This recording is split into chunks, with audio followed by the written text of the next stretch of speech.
লোকটা বলল, না না, আমি তোমার অতিরিক্ত নিতে চাই না। ওমর রাদিয়াল্লাহু তাআলা আনহু বলেন, এটা আমার নবীর নির্দেশ। সে বলে, ইয়া ওমর আতারিফুনি, ওমর তুমি কি আমাকে চিনো? ওমর রাদিয়াল্লাহু আনহু বললেন, লা, আমি তোমাকে চিনি না। ওই লোকটা বলল, আনা যায়েদ ইবনে সানা, আমার নাম হচ্ছে যায়েদ বিন সানা। ওমর রাদিয়াল্লাহু তাআলা বললেন, হাবরুন মিন আহবারি ইয়াহুদ, শুনেছি ইহুদিদের মধ্যে একজন বড় আলেম আছে যার নাম হলো যায়েদ বিন সানা। তুমি কি সেই যায়েদ বিন সানা? লোকটা বলল, জি আমি যায়েদ বিন সানা।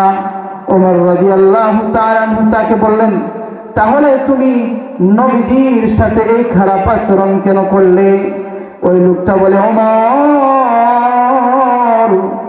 আলহামদুলিল্লাহ, আল ইত্তেফাক ইসলামী যুব সংঘ উত্তর বড়কাপনের উদ্যোগে আয়োজিত আজকের তাফসীরুল কোরআন মাহফিলের চলমান অধিবেশনের সম্মানিত সভাপতি উস্তাদুল মুকাররম হযরত মাওলানা আবুল বশর মোহাম্মদ রফিক সাহেব দামাত বারাকাতুহুল আলিয়া, উপস্থিত এলাকার হযরত মুরব্বিয়ানে কেরাম, যুবক ভাইরা, মাইকের সাথে কান লাগিয়ে আছেন, আমার শ্রদ্ধেয় সম্মানিত মা ও বোনেরা, প্রথমে রব্বুল আলামিনের দরবারে শুকরিয়া আদায় করি, যিনি আমাদেরকে কোরআনের আলোচনা শোনার জন্য কোরআনের বাগানে আসার বসার তৌফিক দান করেছেন। এই জন্য সকলেই দিল থেকে শুকরিয়া আদায় করি, সকলেই বলি আলহামদুলিল্লাহ। আজকে তাফসীরুল কোরআন মাহফিল, বছরে একটি তাফসীর মাহফিলের সুযোগ হয় কিনা সন্দেহ। আজকে তাফসীরুল কোরআন মাহফিলের আয়োজন হয়েছে, আমি মনে করি এটা এলাকাবাসীর সৌভাগ্য। কোরআনের তাফসীর হওয়া, তাফসীরের আলোচনা শোনার সুযোগ হওয়া, এটা আল্লাহ তাআলার রহমত পাওয়ার কারণ হয়। এই জন্য তাফসীরুল কোরআন মাহফিলে এলাকার সর্বস্তরের মুমিন মুসলমান ভাইদের অংশগ্রহণ করার প্রয়োজন। যাদের কান পর্যন্ত মাইকের আওয়াজ পৌঁছতেছে, আমরা অনুরোধ করব এই সুযোগকে কাজে লাগিয়ে আমরা দুনিয়া আখিরাতের কামিয়াবি অর্জন করার জন্য অতি দ্রুত মাহফিলে এসে পৌঁছে যাব। সম্মানিত উপস্থিতি, আমি আপনাদের সামনে কোরআন শরীফের সূরাতুল কালামের একটা প্রসিদ্ধ আয়াত তেলাওয়াত করেছি। তেলাওয়াতকৃত আয়াতকে সামনে রেখে সংক্ষিপ্ত সময়ে দু চারটি কথা আপনাদের খিদমতে তুলে ধরার চেষ্টা করব। আমার তৌফিক ইল্লা বিল্লাহ। সম্মানিত উপস্থিতি, আল্লাহর রাসূল সাল্লাল্লাহু আলাইহি ওয়াসাল্লাম দুনিয়াতে এসেছেন, পুরা দুনিয়া অন্ধকারে নিমজ্জিত ছিল। নবীজি দাওয়াতের কাজ শুরু করেছেন, কাফেররা নবীজিকে গালিগালাজ শুরু করলো। এমনকি এক পর্যায়ে তারা নবীজিকে জাদুকর বলে গালি দিল। সকলেই বলি নাউযু বিল্লাহ। শুধু তাই নয়, তারা বলতে লাগলো মুহাম্মদ একজন পাগল। সকলেই বলি নাউযু বিল্লাহ। নবীজির মন ভেঙে যাচ্ছে। আল্লাহ তাআলা নবীজিকে সান্ত্বনা দেওয়ার জন্য কোরআনের মধ্যে অনেক সুসংবাদ দান করেছেন। এর মধ্য থেকে একটা সুসংবাদ হচ্ছে যে আয়াতটা আমি আপনাদের সামনে তেলাওয়াত করেছি। উক্ত আয়াতের আগে আল্লাহ তাআলা আরো কয়েকটি কথা বলেছেন। প্রথমে আল্লাহ তাআলা বলেছেন নুন হরফে মুকাত্তাআ, এরপরে আল্লাহ তাআলা দুইটা কসম করেছেন। কয়টা কসম? এক নম্বর কসম, আল্লাহ তাআলা বলেন নুন ওয়াল কলামি ওয়া মা ইয়াসতুরুন মা আনতা বিনি'মাতি রাব্বিকা বিমাজনুন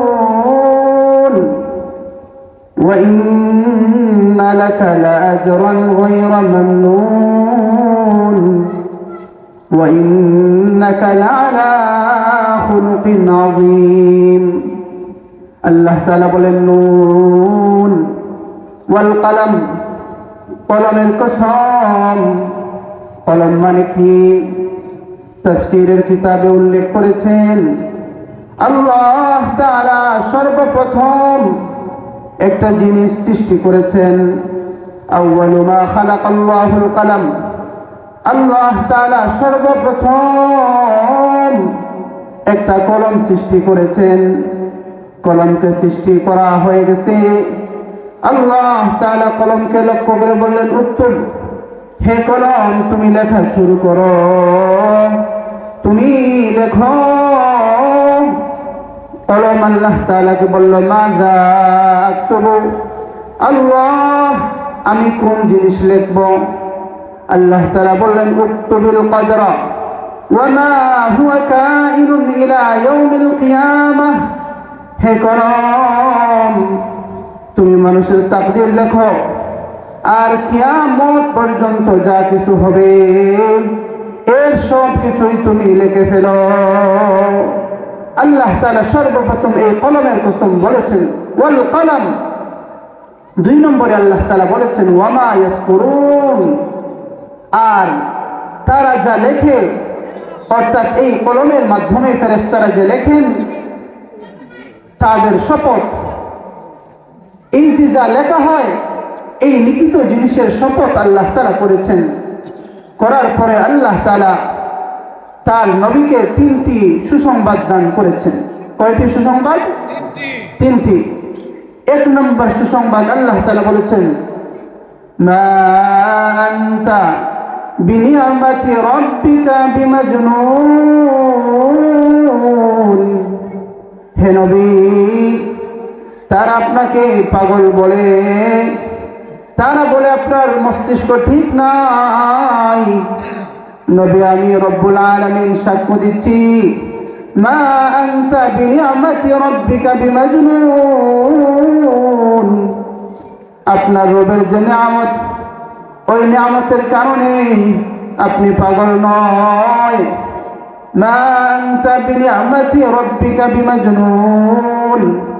2 নম্বর সুসংবাদ, ওয়া ইন্না লাকা লাআজরান গায়রা মামনুন। আর শুনেন, ওয়া ইন্না লাকা লাআজরান, আপনার জন্য রয়েছে প্রতিদান, গায়রা মামনুন, যে প্রতিদান কোনদিন ফুরাবে না। 3 নম্বর সুসংবাদ আল্লাহ তাআলা বলেন, ওয়া ইন্নাকা লাআলা খুলুকিন আযীম। হে নবী, নিশ্চয় আপনি মহান চরিত্রের উপর প্রতিষ্ঠিত। হে নবী, আপনাকে 3টি সুসংবাদ দিলাম। এই 3টি সুসংবাদের মধ্যে 3 নম্বর সুসংবাদ হচ্ছে নবীজির চরিত্রের সার্টিফিকেট, নবীজির আখলাক, নবীজির চরিত্র। নবীজি ছিলেন মহান চরিত্রের অধিকারী। নবীজির আখলাক কেমন ছিল, নবীজির আখলাক কিভাবে মানুষের কাছে পৌঁছিয়ে গিয়েছিল, নবীজি তার আখলাকের মাধ্যমে কি কি অর্জন করেছিলেন, এই বিষয়ে আমি আরো কয়েকটি কথাবার্তা বলার চেষ্টা করব। আল্লাহর নবী সাল্লাল্লাহু আলাইহি ওয়াসাল্লামের আখলাক কেমন ছিল? আখলাক, চরিত্র। দুনিয়াতে যত মানুষ এসেছে, কিয়ামত পর্যন্ত যত মানুষ আসবে, আমার নবীর চরিত্র আর আখলাক যেমন ছিল তেমন চরিত্র পেশ করতে অক্ষম হয়ে গেছে। কথা ঠিক কিনা? নবীর মতো চরিত্রবান কোনো মানুষ আসে নাই। নবীর মতো চরিত্রবান কোনো মানুষ কিয়ামত পর্যন্ত আসতে পারবে না। ইম্পসিবল, এটা অসম্ভব। আল্লাহ নবী সাল্লাল্লাহু আলাইহি ওয়াসাল্লামের চরিত্র এত উন্নত ছিল, এই জন্য আল্লাহ তাআলা নবীজিকে সার্টিফিকেট দিয়েছেন, ওয়া ইন্নাকা লাআলা খুলুকিন আযীম। হে নবী, আপনি মহান চরিত্রের উপর প্রতিষ্ঠিত। সকলেই বলি সুবহানাল্লাহ। কেমন ছিল আমার নবীর চরিত্র? আল্লাহর নবী সাল্লাল্লাহু আলাইহি ওয়াসাল্লামের চরিত্র কেমন ছিল? এই বিষয়ে ইতিহাস, সিরাত, হাদিসের মধ্যে অনেক অনেক দৃষ্টান্ত পাওয়া যায়। যেমন মুআজামে তাবরানী নামক একটা হাদিসের কিতাব রয়েছে। এই কিতাবের মধ্যে একটা উপমা পাওয়া যায়। যেখান থেকে বোঝা যায় আমার নবীর চরিত্র কত উন্নত ছিল।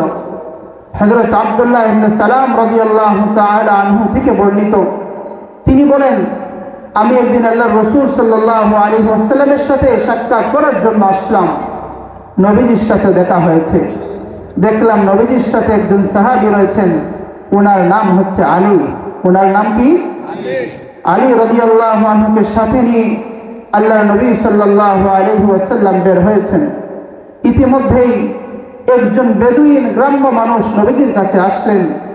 এসে বললেন, হে আল্লাহর নবী, আমার কওমের মানুষ এরা ইসলাম ধর্ম গ্রহণ করেছে। এদেরকে যখন আমি ইসলামের দাওয়াত দিয়েছি তখন বলেছিলাম, তোমরা যদি মুসলমান হয়ে যাও আল্লাহ তাআলা তোমাদেরকে অসংখ্য অগণিত রিজিক দান করবেন। আমার কথায় তারা মুসলমান হয়ে গেছে, কিন্তু আজকে তারা অভাব অনটনের মধ্যে পড়ে গিয়েছে। আজকে তারা দুর্ভিক্ষের শিকার। আমার বড় আশঙ্কা হয়, যদি আমি তাদের জন্য খাবারের ব্যবস্থা করতে না পারি তাহলে তারা ইসলাম ধর্ম ছেড়ে মুরতাদ হয়ে যাবে। নবীজি কথাগুলি শুনলেন। আলী রাদিয়াল্লাহু আনহুকে বললেন, আলী, তোমার কাছে কি কোনো কিছু আছে? আলী রাদিয়াল্লাহু আনহু বললেন, মা বাকিয়া ইনদি শাই। নবীজি, আমার কাছে কোনো কিছুই নেই, যা কিছু ছিল সব বন্টন করে ফেলেছি। আল্লাহর নবী সাল্লাল্লাহু আলাইহি ওয়াসাল্লাম চিন্তায় পড়ে গেলেন। ইতিমধ্যেই একজন লোক নবীজির সামনে এসে দাঁড়িয়েছেন। দাঁড়ানোর পরে তিনি বলছেন, হে মুহাম্মদ, আমি দেখতেছি তুমি কোনো কিছু পাচ্ছ না। শোনো, যদি তুমি আমাকে অমুক বাগানের কিছু খেজুর দিতে পারো তাহলে আমি তোমাকে 80 মিসকাল স্বর্ণ মুদ্রা কর্জ দিতে পারি, বা তোমাকে অগ্রিম মূল্য দিয়ে দিতে পারি। আল্লাহর নবী সাল্লাল্লাহু আলাইহি ওয়াসাল্লাম বলেন, তোমাকে অনির্দিষ্ট বাগান থেকে নির্দিষ্ট পরিমাণ খেজুর দিব। ঠিক আছে, তুমি আমাকে 80 মিসকাল স্বর্ণ দিয়ে দাও। আল্লাহর নবী সাল্লাল্লাহু আলাইহি ওয়াসাল্লাম তার কাছ থেকে 80 মিসকাল স্বর্ণ গ্রহণ করেছেন। তারিখ নির্ধারিত হয়েছে, আগামী মাসের এত তারিখ আমি তোমার খেজুর পরিশোধ করব। লোকটি বলল, ঠিক আছে, কোনো অসুবিধা নেই। ওই দিন এখনো আসে নাই, এখনো 2-3 দিন বাকি রয়েছে। এই পাওনাদার লোকটি নবীজির সামনে উপস্থিত হয়েছে। নবীজির কলার ধরেছে, নবীজির চাদর নিয়ে টানাটানি শুরু করেছে। আল্লাহর নবী সাল্লাল্লাহু আলাইহি ওয়াসাল্লামকে অকথ্য ভাষায় গালিগালাজ শুরু করেছে। বলল, হে মুহাম্মদ, তোমার এত বড় সাহস, আমার পাওনা তুমি পরিশোধ করো না? তোমার বংশের মধ্যেই এই সমস্যা ছিল, মানুষের টাকা পয়সা নিয়ে এরা মানুষের পাওনা সঠিকভাবে আদায় করতো না। বলেন নাউযুবিল্লাহ। সে নবীজিকে এভাবে রুক্ষ ভাষায় কথা বলা বলি শুরু করলো। আল্লাহর নবী সাল্লাল্লাহু আলাইহি ওয়াসাল্লাম ধৈর্য ধরে বসে আছেন। ওমর রাদিয়াল্লাহু আনহু পাশে বসা, চোখ বড় করে তাকাচ্ছেন। ওমর রাদিয়াল্লাহু আনহু যেন বলছেন, যদি নবীজি আজকে না থাকতেন তাহলে আজকে তোর মাথাকে দ্বিখণ্ডিত করে ফেলতাম। এত বড় সাহস! ওমর রাদিয়াল্লাহু তাআলা আনহু ধমক দিয়ে ফেলেছেন। আল্লাহর নবী সাল্লাল্লাহু আলাইহি ওয়াসাল্লাম ওমর রাদিয়াল্লাহু আনহুর প্রতি রাগ করেছেন। ওমরকে বললেন, ওমর, তুমি তো সঠিক কাজ করো নাই। ওমর বললেন, আল্লাহর নবী, আপনার সাথে বেয়াদবি আমি ওমর সহ্য করতে পারি না। আপনার বিরুদ্ধে কথা বলতে অন্যায় ভাবে আমি ওমর সহ্য করতে পারি না। আল্লাহর নবী সাল্লাল্লাহু আলাইহি ওয়াসাল্লাম ওমর রাদিয়াল্লাহু তাআলা আনহুকে বললেন, ওমর, তোমার জন্য উচিত ছিল কাজ করা অন্য কাজ। কি কাজ? নবীজি বললেন, قد كان ينبغي لك أن تأمرني بحسن الأداء وتأمره بحسن الطلب। ওমর রাদিয়াল্লাহু তাআলা আনহুকে নবীজি ডাক দিয়ে বলেন, ওমর, তোমার জন্য উচিত ছিল তুমি আমাকে বলবা যেন আমি ন্যায়সঙ্গতভাবে তার পাওনাটা দিয়ে দেই, আর তুমি তাকে বলবা সে যেন সুন্দরভাবে আমার কাছে তার পাওনাটা চায়। তুমি ওই কাজ না করে তাকে ধমক দিয়েছ। ওমর, তোমার এই কাজটা আমার ভালো লাগে নাই। ওমর, তুমি যাও, ওই লোকটাকে নিয়ে যাও, তার পাওনা পরিশোধ করে দাও। এরপরে তুমি জিদ আলাইহি 20 সা, তুমি আরো 20টা অতিরিক্ত খেজুর তাকে দিয়ে দিও। ওমর রাদিয়াল্লাহু তাআলা আনহু নবীজির কথা শুনেছেন, লোকটাকে সাথে নিয়ে রওনা দিয়েছেন। ওমর রাদিয়াল্লাহু তাআলা আনহু তার পাওনা পরিশোধ করার পরে তাকে বললেন, এই যে তোমার পাওনা, ওই পাওনার উপর আরো 20টা অতিরিক্ত খেজুর আমি তোমাকে পরিশোধ করছি। আমার নবী বলেছেন আমি যেন তোমাকে আরো 20টা অতিরিক্ত দিয়ে দেই। লোকটা বলল, না না, আমি তোমার অতিরিক্ত নিতে চাই না। ওমর রাদিয়াল্লাহু তাআলা আনহু বলেন, এটা আমার নবীর নির্দেশ। সে বলে, ইয়া ওমর আতারিফুনি, ওমর তুমি কি আমাকে চিনো? ওমর রাদিয়াল্লাহু আনহু বললেন, লা, আমি তোমাকে চিনি না। ওই লোকটা বলল, আনা যায়েদ ইবনে সানা, আমার নাম হচ্ছে যায়েদ বিন সানা। ওমর রাদিয়াল্লাহু তাআলা বললেন, হাবরুন মিন আহবারি ইয়াহুদ, শুনেছি ইহুদিদের মধ্যে একজন বড় আলেম আছে যার নাম হলো যায়েদ বিন সানা। তুমি কি সেই যায়েদ বিন সানা? লোকটা বলল, জি আমি যায়েদ বিন সানা। ওমর রাদিয়াল্লাহু তাআলা তাকে বললেন, তাহলে তুমি নবীজির সাথে এই খারাপ আচরণ কেন করলে? ওই লোকটা বলে, ওমর আমার ইচ্ছা ছিল বলবো না। তাহলে শোনো, এখন আর দেরি করার সুযোগ নাই। আমি তাওরাত পড়েছি, আসমানি কিতাব পড়েছি। ওই কিতাবের মধ্যে শেষ নবীর অনেক গুণ বর্ণনা করা হয়েছে। আমি দেখলাম তোমাদের নবী মুহাম্মদুর রাসূলুল্লাহ সাল্লাল্লাহু আলাইহি ওয়াসাল্লামের মধ্যে সকল গুণাবলী বিদ্যমান, তবে 2টা গুণ আমি তখনও দেখি নাই। একটা হলো আন তাসবিকা হিলমুহু জাহলাহু, 1 নম্বর গুণ আন তাসবিকা হিলমুহু জাহলাহু, তোমাদের নবী যিনি হবেন আখেরি নবী, যিনি হবেন আন তাসবিকা হিলমুহু জাহলাহু, তার ধৈর্য অন্যদের জাহালতের চেয়ে আগে বেড়ে থাকবে। লোকেরা তার সাথে বেয়াদবি করবে, কিন্তু তিনি হবেন ধৈর্যের পাহাড়। তার ধৈর্যের সামনে অন্যদের বেয়াদবির কোনো অস্তিত্বই থাকবে না। 2 নম্বর বিষয়, ওয়ালা তাজিদু শিদ্দাতুল জাহলি আলাইহি ইল্লা হিলমা, আর তার সাথে যতই বেয়াদবি করা হবে তার ধৈর্য ততই বাড়তে থাকবে। এই 2টা গুণ আমি তখনও দেখি নাই। আমার মনের মধ্যে আসলো, এই সুযোগে আমি পরীক্ষা করে নেই। ওমর, আমি পরীক্ষা করে নিয়েছি। আমার পরীক্ষায় তোমার নবী 100% কামিয়াব হয়ে গেছেন। নবী, তোমাদের নবী, যার বিষয়ে আমি যাচাই করেছি সকল গুণ তার মধ্যে বিদ্যমান, এই 2টা গুণ আমি এখনো দেখি নাই। এই 2টা গুণ বাস্তবে তার মধ্যে আছে কি নেই, এই বিষয়টি যাচাই করার জন্য আমি তোমাদের নবীর সাথে এই অভদ্র আচরণ করেছি, এই বেয়াদবিমূলক আচরণ করেছি। ওমর রাদিয়াল্লাহু তাআলা বললেন, তাহলে এখন তোমার সান্ত্বনা হয়েছে?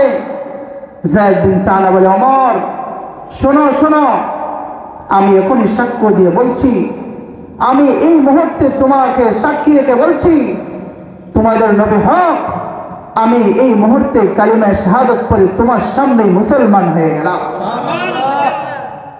যায়েদ বিন সানা, मिट्टी बन गई चांदी सोना, कांटे बन गए फूल, मिट्टी बन गई चांदी सोना, कांटे बन गए फूल, दुनिया में वो बरकत लेकर आए पाक रसूल। আল্লাহ নবী সাল্লাল্লাহু আলাইহি ওয়াসাল্লামের সুহবতে এসে, নবীজির সান্নিধ্যে এসে মাটি সোনা চাঁদির রূপ ধারণ করত, মাটি স্বর্ণ হয়ে যেত। নবীজি এমন বরকত নিয়ে দুনিয়াতে এসেছিলেন। যায়েদ বিন সানা ওমর রাদিয়াল্লাহু আনহুকে সাথে নিয়ে নবীজির খেদমতে হাজির হয়ে গেছে। হেসে গিয়ে বললেন, হে আল্লাহর নবী, আমি আর আপনার সাথে বেয়াদবি করব না, আমি শুধু পরীক্ষার উদ্দেশ্যে এমন আচরণ করেছি, অতএব এখন আমি আপনার কাছে সারেন্ডার করলাম। নবী, আপনি আমাকে মাফ করেন আর আমাকে কালিমা পড়িয়ে ইসলামের ছায়াতলে আপনি আমাকে স্থান দিয়ে দিন। সুবহানাল্লাহ। আল্লাহ নবী সাল্লাল্লাহু আলাইহি ওয়াসাল্লামের আখলাক আর চরিত্র দেখে মুসলমান হয়ে গেছে। সেটা ছিল আমার নবীর আখলাক, সেটা ছিল আমার নবীর চরিত্র। নবীজি এত সুন্দর চরিত্রের অধিকারী ছিলেন, এই জন্য আল্লাহ তাআলা কোরআনের মধ্যে বলেছেন, ওয়া ইন্নাকা লাআলা খুলুকিন আযীম, হে আমার নবী, নিশ্চয় আপনি মহান চরিত্রের উপর প্রতিষ্ঠিত। সুবহানাল্লাহ। শুধু তাই নয়, নবীজির জানের দুশমন নবীজিকে মারার জন্য উপস্থিত হয়ে গেছে, নবীজির গলা কেটে ফেলবে, এই ধরনের প্রাণের দুশমনকেও নবীজি মাফ করে দিয়েছেন। এই ধরনের দৃষ্টান্তের কোনো অভাব নেই। সহিহ বুখারী এবং মুসলিমের মধ্যে হযরত জাবের রাদিয়াল্লাহু তাআলা আনহু থেকে বর্ণিত, আল্লাহর নবী সাল্লাল্লাহু আলাইহি ওয়াসাল্লাম একটা সফরে ছিলেন। কোন কোন বর্ণনায় পাওয়া যায় গাজওয়ায়ে যাতুর রিকায়ের মধ্যে ছিলেন, ফিরতেছেন। عن جابر رضي الله تعالى عنه قال أنه غزا مع النبي صلى الله عليه وسلم قبل نجد، فلما قفل رسول الله صلى الله عليه وسلم قفل معهم، فأدركتهم القائلة في واد كثير العظام، فنزل رسول الله صلى الله عليه وسلم وتفرق الناس يستظلون بالشجر إلى آخر الحديث। জাবের রাদিয়াল্লাহু তাআলা আনহু বলেন, তিনি নবীজির সাথে একটা যুদ্ধের মধ্যে গমন করেছিলেন। আল্লাহর নবী সাল্লাল্লাহু আলাইহি ওয়াসাল্লাম যখন ফিরছেন, জাবের রাদিয়াল্লাহু তাআলা আনহু ফিরছেন। পথের মধ্যে একটা জায়গার মধ্যে এসে উপস্থিত হয়ে গেলেন। আল্লাহ নবী সাল্লাল্লাহু আলাইহি ওয়াসাল্লাম এমন একটা উপত্যকায় আসলেন, ফাআদরাকাতহুমুল কাইলাতু ফি ওয়াদিন কাসীরিল ইদাহ, দুপুরের সময় এমন একটা উপত্যকায় পৌঁছলেন যেখানে অনেক কাঁটাতার বৃক্ষ রয়েছে। সাহাবায়ে কেরাম যখনই কোনো আরামদায়ক স্থান পেতেন নবীজির জন্য ছেড়ে দিতেন। আল্লাহর নবী সাল্লাল্লাহু আলাইহি ওয়াসাল্লাম একটা গাছের নিচে এসেছেন, এসে তিনি ঘুমিয়ে পড়েছেন। ফাআল্লাকা বিহা সাইফাহু, বাবলা গাছ, নবীজি ওই গাছের সাথে তার তরবারি লটকায় রেখেছেন। কিছুক্ষণ পরে ফাইদা রাসূলুল্লাহ সাল্লাল্লাহু আলাইহি ওয়াসাল্লাম ইয়াদউনা, নবীজি আমাদেরকে ডাক দিতে শুরু করলেন।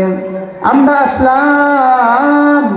ওয়াইদা ইনদাহু আরাবিয়ুন, তখন এসে দেখলাম নবীজির সামনে একজন গ্রাম্য মানুষ দাঁড়ায় আছে।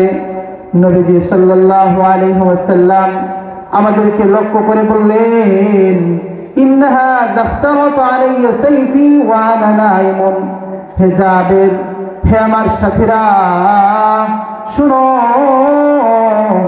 ওই যে একটা লোক আমার সামনে দাঁড়িয়ে আছে, ইন্নাহা দাখতারাত আলাইয়া সাইফি, ওই লোকটা আমার তরবারি কোষমুক্ত করে নিয়েছে, নিয়ে সে আমার মাথার উপর দাঁড়িয়েছে।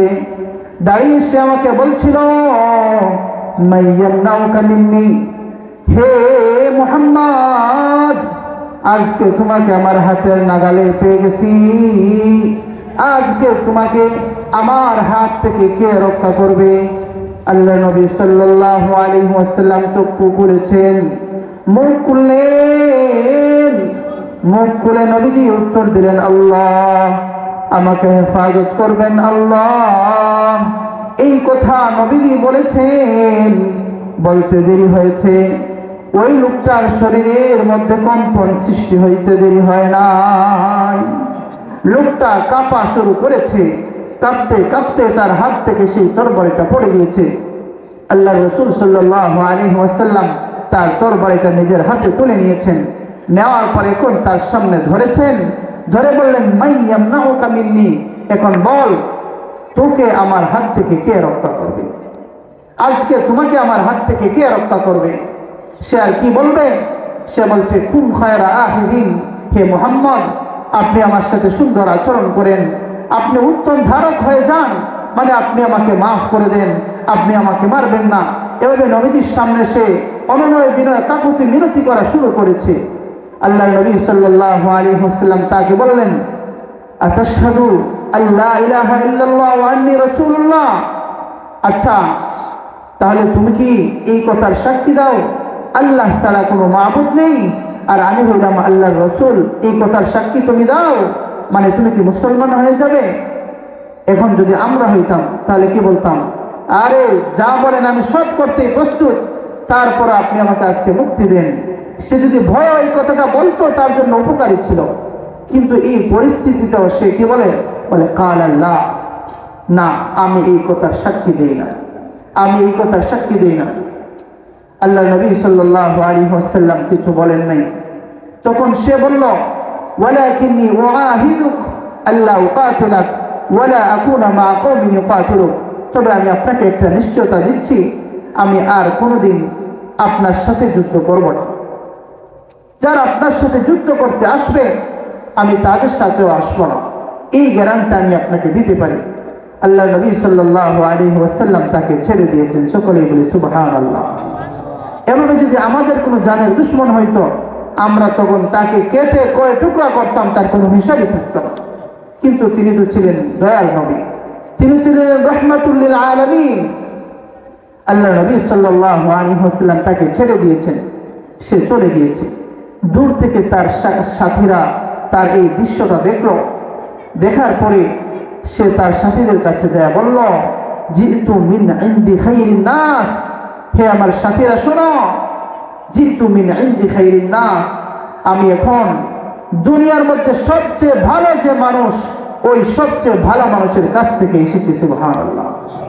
নবীজির শত্রু যায় বলছে মিন ইনদি খাইরিন নাস, সবচেয়ে ভালো মানুষের কাছ থেকে আমি এসেছি, এই সাক্ষী নবীজির জানের দুশমন যে ছিল সেও দিচ্ছে।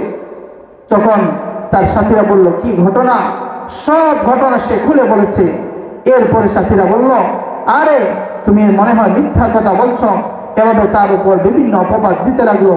ওই লোকটা পরবর্তীতে ইসলাম ধর্ম গ্রহণ করেছে, এমনকি তার দাওয়াতের উসিলায় পরবর্তীতে আরো অনেক মানুষও মুসলমান হয়েছে। সুবহানাল্লাহ। এই যে লোকটা ইসলাম ধর্ম গ্রহণ করেছে, কোন জিনিসটাকে ইসলাম ধর্ম গ্রহণ করতে বাধ্য করেছে? সেটা হলো আমার নবীর আখলাক, সেটা হলো আমার নবীর চরিত্র। এই জন্য আল্লাহ তাআলা বলেছেন হে নবী ইন্নাকা লাআলা খুলুকিন আযীম, নিশ্চয় আপনি মহান চরিত্রের উপর প্রতিষ্ঠিত। সম্মানিত উপস্থিতি, সময় সংক্ষিপ্ত, এবার আসেন নবীজি এত মহান চরিত্রের অধিকারী ছিলেন, নবীজির চরিত্র এত উত্তম ছিল, দুশমন সকলে নবীজিকে ভালোবাসত। নবীজির আখলাক আর চরিত্র দেখে সবাই মুসলমান হয়ে যাওয়ার জন্য প্রস্তুত হয়ে যেত।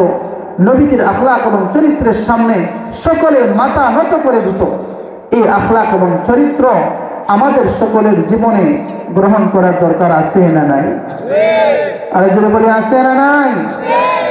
এই আখলাক এবং চরিত্র যদি আমরা মুসলমানেরা গ্রহণ করি তাহলে আমাদের কি ফায়দা হবে?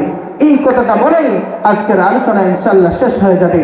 আমাদের সবচেয়ে বড় যে ফায়দা হবে সেটা হলো যদি নবীজির আখলাক এবং চরিত্র সমস্ত মুসলমানরা তাদের জীবনে ধারণ করে নিতে পারে তাহলে ওই দিন আর বেশি দূরে নয় যেদিন ইসলামের পতাকা আমেরিকার মধ্যে উঠবে। কথা ঠিক কিনা? আল্লাহ নবী সাল্লাল্লাহু আলাইহি ওয়াসাল্লাম এবং সাহাবায়ে কেরামের জীবনী যদি আমরা রিসার্চ করি, যদি আমরা গবেষণা করি তাহলে এই বিষয়টি আমাদের কাছে পরিষ্কার হয়ে যায়। যেমন দেখেন বর্তমান বিশ্বে মুসলমানদের সংখ্যা হলো প্রায় 200 কোটি। কয় কোটি? 200 কোটি।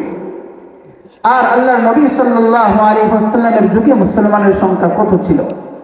বদরের যুদ্ধে সাহাবায়ে কেরামের সংখ্যা ছিল 313, উহুদের যুদ্ধে সাহাবায়ে কেরামের সংখ্যা ছিল 700, খন্দকের যুদ্ধে সাহাবায়ে কেরামের সংখ্যা ছিল 3000, হুদাইবিয়ার সন্ধিতে সাহাবায়ে কেরামের সংখ্যা ছিল 1400, মক্কা বিজয়ের সময় সাহাবায়ে কেরামের সংখ্যা ছিল 10,000, হুনাইনের যুদ্ধে সাহাবায়ে কেরামের সংখ্যা ছিল 12,000, আর বিদায় হজ্জের সময় সাহাবায়ে কেরামের সংখ্যা ছিল 40,000।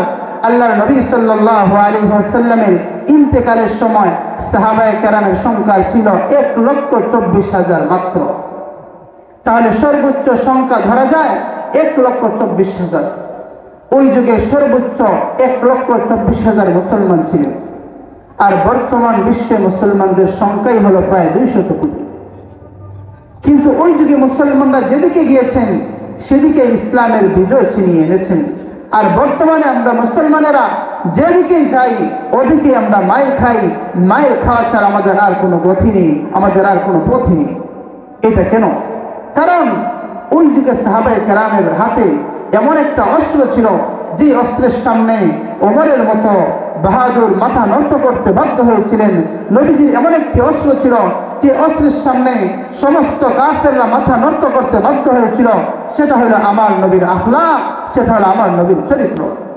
এই জন্য কবি বলেন, अगर अखलाक नबावी की करे पैरवी उम्मत, अगर अखलाक नबावी की करे पैरवी उम्मत, तूफा से निकल जाएगा फिर इसका सफीना,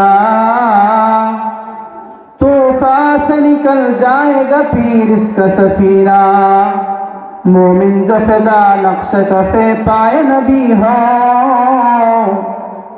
मोमिन जो फिदा नक्श कफे पाए नबी हो, वज़ेर कदम आज भी आलम का खजीना, वज़ेर कदम आज भी आलम का खजीना। কবি বলেন, যদি আজকে মুসলমানেরা নবীজির আখলাকের অনুসরণ করত, তাহলে মুসলমানদের যেই নৌকা আজ কাফিরদের ঘাটে ডুবে যাচ্ছে, ওই নৌকাটা পরিত্রাণ পেয়ে যেত। এই জন্য নবীজির আখলাক, নবীজির চরিত্র, আখলাক আর চরিত্র যদি আমাদের জীবনে বাস্তবায়ন করতে পারি, তাহলে আল্লাহ তাআলা আবার মুসলমানদের হাতে দুনিয়ার নেতৃত্ব দান করবেন। মুসলমানেরা আবার মাথা উঁচু করে দাঁড়াবে, আবারও মুসলমানদের সে আগের দিন ফিরে আসবে। সেটা হলো নবীজির আখলাক যদি আমরা আমাদের জীবনের মধ্যে বাস্তবায়ন করতে পারি। সম্মানিত উপস্থিতি, এই জন্য নবীজির আখলাকের কোনো বিকল্প নেই, নবীজির আখলাকের কোনো বিকল্প নেই। শুধু তাই নয়, নবীজির আখলাক এবং চরিত্র যদি আমরা আমাদের জীবনে বাস্তবায়ন করে নিতে পারি, তাহলে কাফেররা আমাদের প্রতি আশিক হয়ে যাবে, আমাদের চেহারা দেখে তারা মুসলমান হবে। শুধু তাই নয়, যদি নবীজির আখলাক এবং চরিত্র আমি আমার নিজের জীবনে ধারণ করতে পারি, আমি যদি দিনে রাতে নফল আমল করতেও না পারি, আমি যদি নফল রোজা দিনের বেলা নাও রাখতে পারি, আমি যদি রাতের বেলায় তাহাজ্জুদের নামাজ নাও পড়তে পারি, কিন্তু তা সত্ত্বেও নবীজি বলেছেন, যারা সারাদিন রোজা রাখে নফল রোজা, যারা সারা রাত্রি নফল নামাজ পড়ে রাত্রি কাটিয়ে দেয়, কিন্তু তার নিজের আখলাক চরিত্র তেমন সুন্দর না। কিন্তু তোমার চরিত্র যদি সুন্দর হয়, তাহলে ওই রোজাদার, ওই নামাজের চেয়ে অনেক বেশি আল্লাহ তাআলার নিকট প্রিয় হয়ে যাবে। সুনানে তিরমিজির হাদিস, হযরত আবু দারদা রাদিয়াল্লাহু তাআলা আনহু থেকে বর্ণিত, আল্লাহর নবী সাল্লাল্লাহু আলাইহি ওয়াসাল্লাম বলেছেন, মা মিন শাইইন ইউদাউ ফিল মিজান আফদালু মিন হুসনিল খুলুক ওয়া ইন্না সাহিবা হুসনিল খুলুকি লা ইয়াবলুগু বিহি দারাজাতাস সাহিবি ওয়াস সাওমি ওয়াস সালাহ।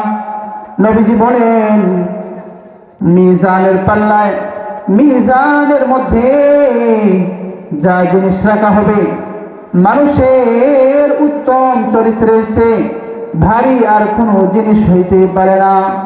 ওয়া ইন্না সাহিবা হুসনিল খুলুক, আর সুন্দর আদর্শবান ব্যক্তি লা ইয়াবলুগু বিহি দারাজাতিস সাহিবিস সাওমি ওয়াস সালাহ, সে তার সুন্দর চরিত্রের মাধ্যমে, যে ব্যক্তি চরিত্র সুন্দর না করে সারাদিন নফল নামাজ পড়ে, সারা রাত্রি নফল নামাজ পড়ে, সারাদিন নফল রোজা রেখে রাত্রিবেলা কান্নাকাটি করে, কিন্তু তার চরিত্র সুন্দর করতে পারে নাই, নবীজি বলেন, যার চরিত্র সুন্দর ওই ব্যক্তি, ওই নামাজি, ওই রোজাদারের চেয়ে আগে বেড়ে যাবে, ওই স্তরে তো পৌঁছবে।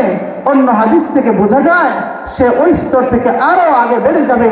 এই জন্য আল্লাহ নবী সাল্লাল্লাহু আলাইহি ওয়াসাল্লাম অন্য হাদিসের মধ্যে বলেছেন যে ইন্না মিন খিয়ারিকুম আহাসিনাকুম আখলাকা, দুনিয়ার মানুষ তোমাদের মধ্যে সর্বোত্তম কে?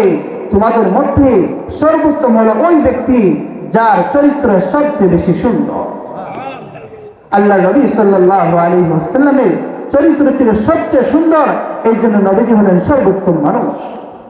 এই জন্য নিজের আখলাক, চরিত্র নবীর আখলাক এবং চরিত্রের মতো গঠন করতে হবে। আল্লাহ নবী সাল্লাল্লাহু আলাইহি ওয়াসাল্লামের আখলাক আর চরিত্রের সাক্ষী শুধু মুসলমানেরা দিয়েছে এমন না, বরং নবীজির আখলাক এবং চরিত্রের সাক্ষী অনেক কাফেররাও দিয়েছে। একজন বড় লেখক আছে, অমুসলিম লেখক মাইকেল এইচ হার্ট, সে 100 মানুষের জীবনী লিখেছে। কয়েকজন মানুষের? 100 মানুষের জীবনী লেখার পরে এখানে সে সর্বোচ্চ মর্যাদা সকলের আগেই যার নাম রেখেছে সেটা হলো আমার নবী, আপনার নবী হযরত মুহাম্মদুর রাসূলুল্লাহ সাল্লাল্লাহু আলাইহি ওয়াসাল্লামের নাম সবার আগে নবীজির জীবনী নিয়ে আলোচনা করেছে। তাকে জিজ্ঞেস করা হয়েছিল, তুমি অমুসলিম, তুমি ইসলামের নবীকে বিশ্বাস করো না, তাহলে ওই নবীর জীবনী সকলের আগেই কেন উল্লেখ করেছ? সেই লোকটি বলেছিল, আমি নিরপেক্ষভাবে গবেষণা করেছি, গবেষণা করে দেখেছি ইসলামের নবী হযরত মুহাম্মদ সাল্লাল্লাহু আলাইহি ওয়াসাল্লামের যে আখলাক আর চরিত্র রয়েছে, ওই আখলাক আর চরিত্রের মতো কোনো মানুষ আজ পর্যন্ত দুনিয়াতে আসে নাই, আর কোনোদিন আসতেও পারবে না। সুবহানাল্লাহ। এই জন্য আমি সকলের আগেই ইসলামের নবী মুহাম্মদুর রাসূলুল্লাহ সাল্লাল্লাহু আলাইহি ওয়াসাল্লামের জীবনী উল্লেখ করেছি। শুধু তাই নয়, কোনো এক সময় আমাদের ভারতবর্ষ শাসন করেছিল মহাত্মা গান্ধী। সে মহাত্মা গান্ধী অত্যন্ত গুরুত্বের সাথে নবীজির জীবনী পাঠ করত। সে খোলা ময়দানে বিভিন্ন ভাষণে কথা বলতো। আমার মনে চায় মুসলমানেরা যেভাবে তাদের নবীর জীবনী পড়ে, হিন্দুরাও যেন মুহাম্মদের জীবনী পড়ে। কারণ আমি দেখেছি যদি কেউ মুহাম্মদের জীবনী পড়ে আর সে অনুযায়ী তার জীবন গঠন করতে পারে, তাহলে তার মাধ্যমে দুনিয়াতে আর কোনোদিন অশৃঙ্খলা হবে না। অমুসলিমরা নবীজির সাক্ষ্য দিয়েছে। এই জন্য আল্লাহ নবী সাল্লাল্লাহু আলাইহি ওয়াসাল্লামের চরিত্রের সার্টিফিকেট দিয়েছেন আল্লাহ তাআলা সূরা কালামের মধ্যে। এই জন্য আল্লাহ তাআলা বলেন, ওয়া ইন্নাকা লাআলা খুলুকিন আযীম, হে নবী নিশ্চয় আপনি মহান চরিত্রের উপর প্রতিষ্ঠিত।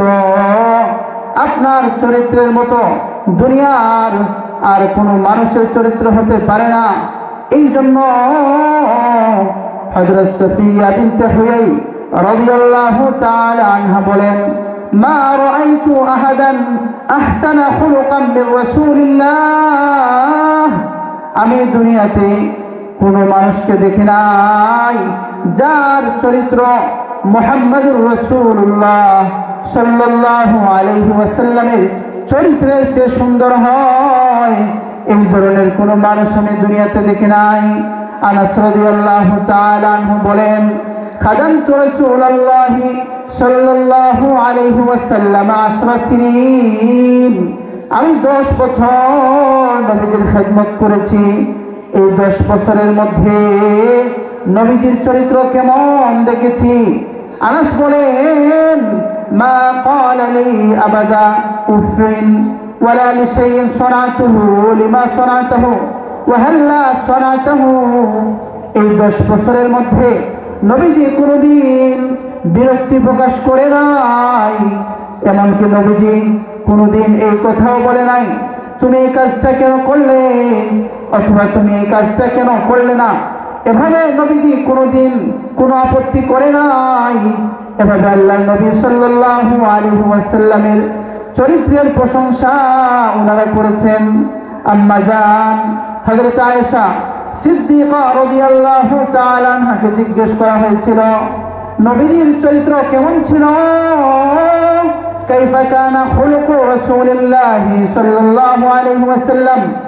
আম্মা জান আয়েশা সিদ্দিকা রাদিয়াল্লাহু তাআলা আনহা বলেন, كان خلقه القرآن وفي رواية قال أما تقرؤون القرآن দুনিয়ার মানুষ তোমরা আমাকে নবীজির চরিত্রের বিষয়ে জিজ্ঞেস করছো তোমরা কি কোরআন পড়ো না কানা খুলুকুহু আল কোরআন নবীজির চরিত্র ছিল কোরআন কোরআনের মধ্যে আল্লাহ তাআলা যা বলেছেন যা করতে বলেছেন যা করা থেকে নিষেধ করেছেন কোরআনের যে চাহিদা ছিল এই সব কিছুর সমষ্টি হচ্ছে আমার নবীজির মধ্যে কোরআনের সকল চরিত্র বাস্তবায়িত হয়েছিল বলেন সুবহানাল্লাহ আব্বা জান এই কথা বলেছেন এই জন্য আল্লাহর নবী সাল্লাল্লাহু আলাইহি ওয়াসাল্লামের চরিত্র ফুলের চেয়ে পবিত্র ছিল আমরা বলি অমুক ভাইয়ের চরিত্র ফুলের মতো পবিত্র আমরা বলতে পারি আমার নবীর চরিত্র ফুলের চেয়ে